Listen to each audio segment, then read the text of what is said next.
Welcome back. The Narendra Modi government 3.0 has completed 100 days in a pleasant coincidence.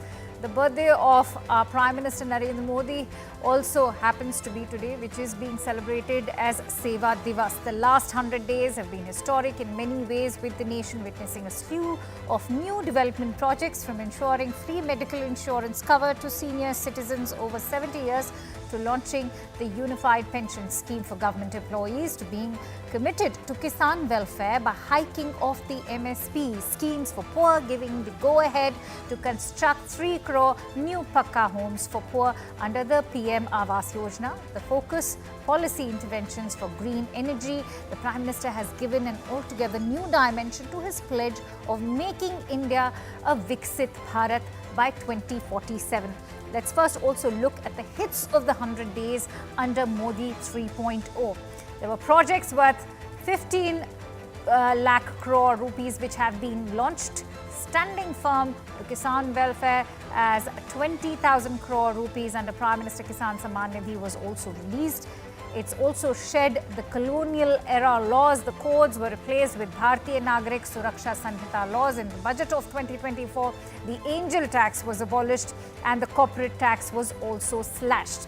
The unified pension scheme was brought in as well. The welfare of the government employees has been taken care of.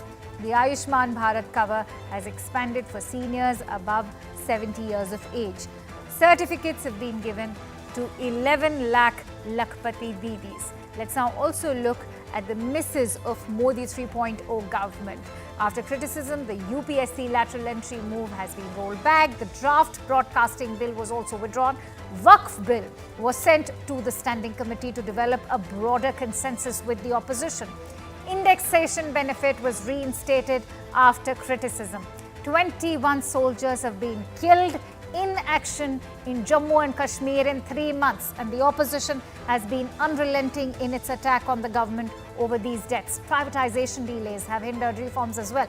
There has been no solution to the Manipur conflict even after 15 months, and the tense situation has been one of the fiercest counts on which the opposition has targeted the government. And so on 100 days of Modi 3.0, the reform push in 100 days roadmap for Vikas, is this ahead? That's a question that we'll be posing to our guests today. Bhajpa सरकार दिन रात जनता जनार्दन की सेवा के लिए काम कर रही है। 75,000 नई मेडिकल सीटें जोड़ने का भी फैसला किया गया है। 60 साल के बाद पहली बार देश में राजनीतिक स्थिरता का माहौल आया है।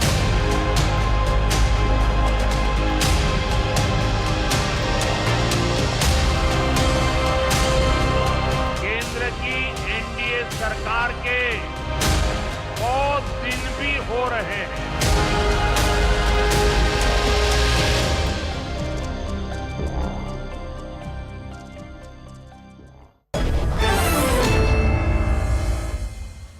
All right, I'm joined in by Ms. Mahima Singh, who's the spokesperson for the Congress Party. I'm also joined in by Mr. Gopal Agarwal, who's the spokesperson for the Bharatiya Janata Party. Many thanks to you, Mahima, and Mr. Agarwal for joining in.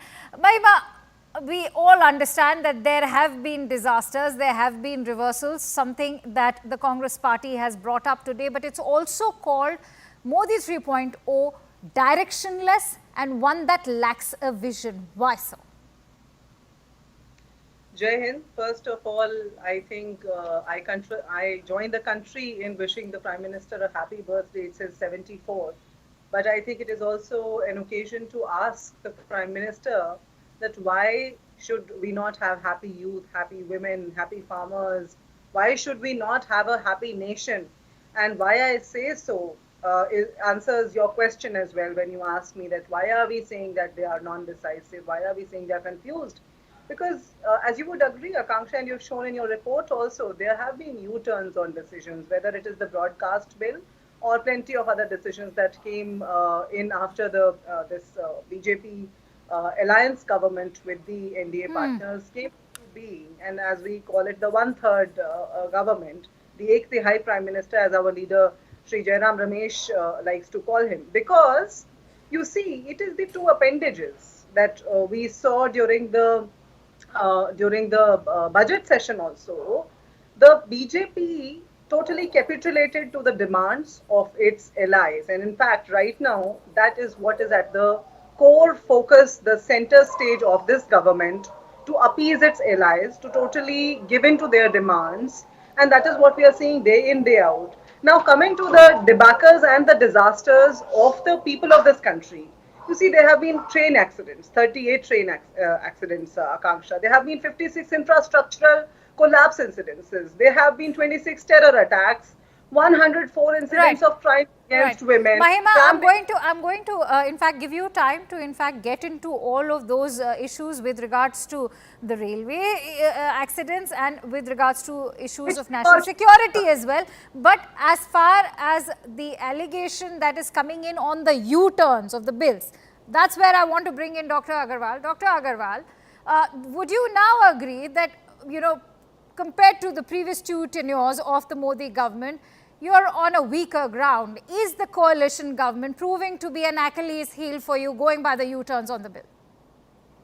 No, I don't think once you talk about responsive governance and democracy, where every different viewpoint have to be incorporated into your decision making, that's an important part of the democratic process. If the government meets, we had certain experiences before also when farmers' bill were there, we considered them good, but we had to take them back. So building more consensus on the issues is an important part of the process of moving ahead.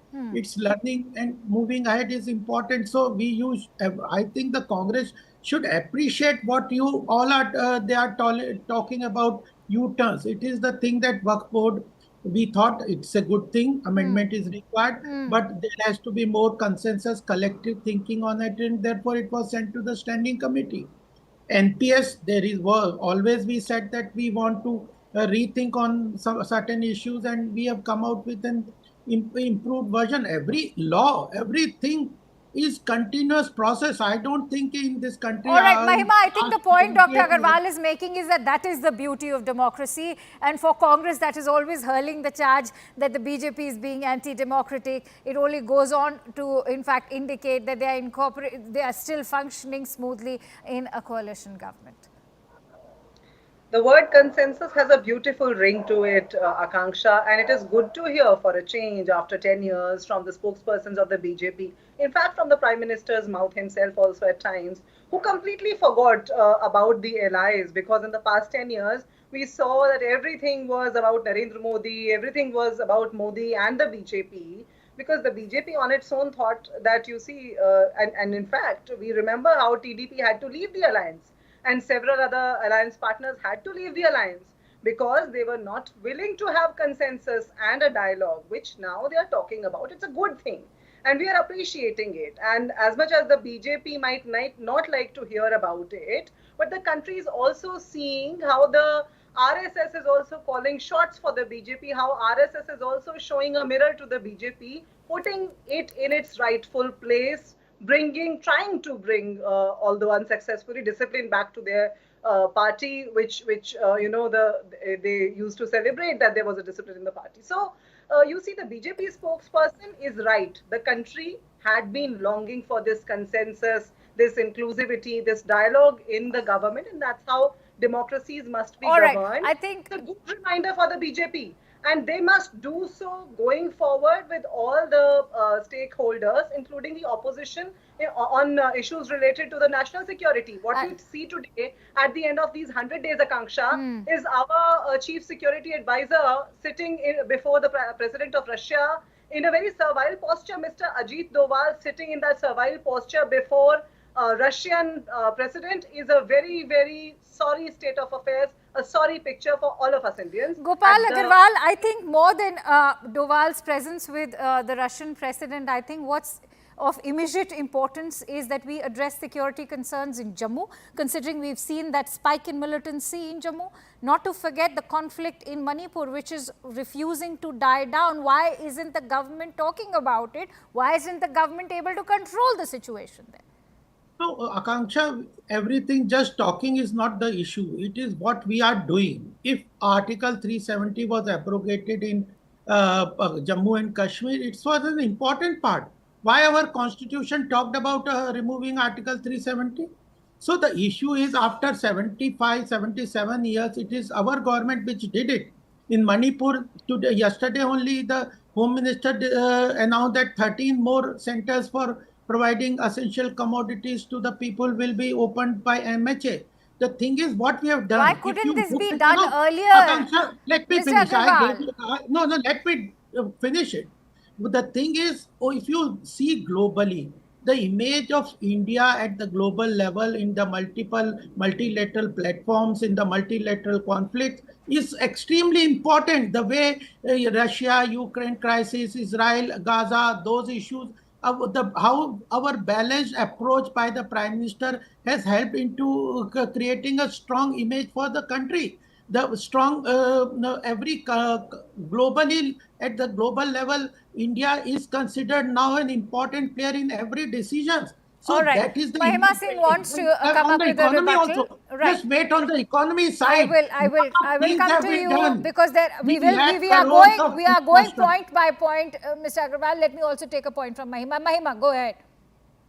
You see, it's good. It's a good thing that the BJP spokesperson reminded about the abrogation of 370, because we are today aware that the BJP has failed to put its candidate in the majority of seats in Kashmir. There are only 19 candidates nominated by the BJP in 47 seats of Kashmir. We remember in Lok Sabha elections, none of the 3 seats were contested by the BJP. So the BJP is trying to present a picture that all is well in the valley. We are contesting the elections, but the ones who take pride in abrogating Article 370 are actually having to lie low.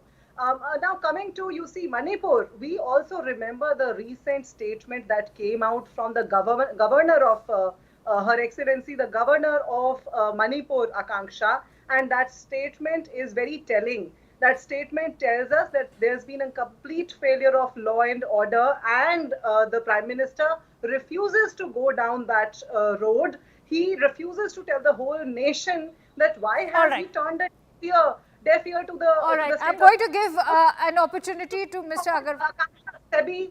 SEBI chiefs, the whole controversy that the BJP and this NDA government is looking away from must be discussed on your debate, because that's a part of these 100 days, and the government is continuing to live in denial. Gopal The Agarwal, how would you respond to that?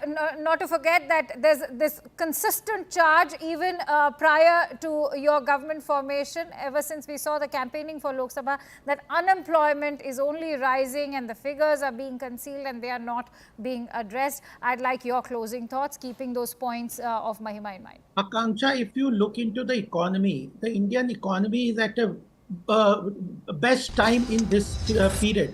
If you look into various achievements that the government has able to do in this 100 days, it's remarkable. 113 new medical colleges, creating 75,000 medical seats. The 13 new Vande Bharat Express have been launched. There what are about 3 lakh crore of infrastructure project. A village or almost 49,000 crore have been allocated to build roads on the Pradhan Mantri Awas Yojana, Pradhan Mantri Gramin Sadak Yojana. 3 crore new houses. And what we have promised that by sometime in near future, everybody by the 2029, everybody in this country will have a house of his own. That is Mahima, what we achieve. quickly, 15 seconds. Startup hold ecosystem, on. When the will you stop? economic growth, the When global will you level adding G7 to the recognition, G20 BJP? recognition.